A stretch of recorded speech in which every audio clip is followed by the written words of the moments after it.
আমাদের প্রত্যেকের রান্নাঘরে থাকা খুবই সাধারণ কিছু উপকরণ দিয়ে তৈরি করে নিতে পারো এই অসাধারণ আমের ডেজার্ট, যা কিনা খেতে দারুণ। আসসালামু আলাইকুম বন্ধুরা, লুনাস কিচেন ইজি রান্নার ইজি রেসিপি থেকে সবাইকে জানাচ্ছি প্রাণ ঢালা শুভেচ্ছা।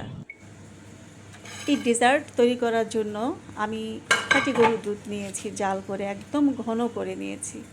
আমার বাসা খাঁটি গরুর দুধ ছিল, তাই আমি নিয়েছি।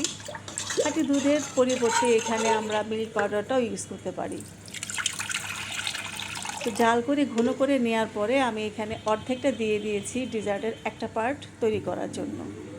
ঘন 1 কাপ দুধের সাথে আমি এখানে অ্যাড করেছি 2 টেবিল চামচ গুঁড়া দুধ, 2 টেবিল চামচ কনডেন্সড মিল্ক, 1 চা চামচ আগার আগার পাউডার এবং 1 চিমটি লবণ দিয়ে খুব ভালো করে আমি এখানে মিক্সড করে নিচ্ছি এবং চুলায় চাপিয়ে দিয়েও আমি অনবরত নাড়তে থাকছি।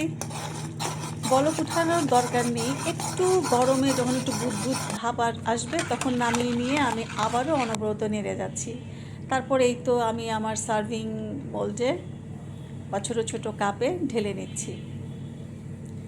এটা ঢালা শেষ হয়ে গেলে এটা ঠান্ডা হতে হতেই আমি পার্ট 2 শুরু করব। দ্বিতীয় ধাপের জন্য আমি এখানে জাল করা বাকি দুধটুকু দিয়ে দিচ্ছি, এখানেও 1 কাপের মতো আছে। আর তার সাথে আমি অ্যাড করে দিচ্ছি একদম পাকা মিষ্টি আমের পিউরি।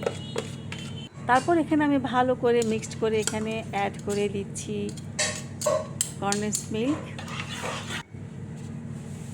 গুঁড়ো দুধ, আগার আগার পাউডার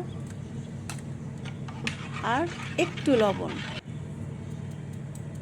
দিয়ে আমি খুব সুন্দর করে অনবরত নেড়ে দিচ্ছি।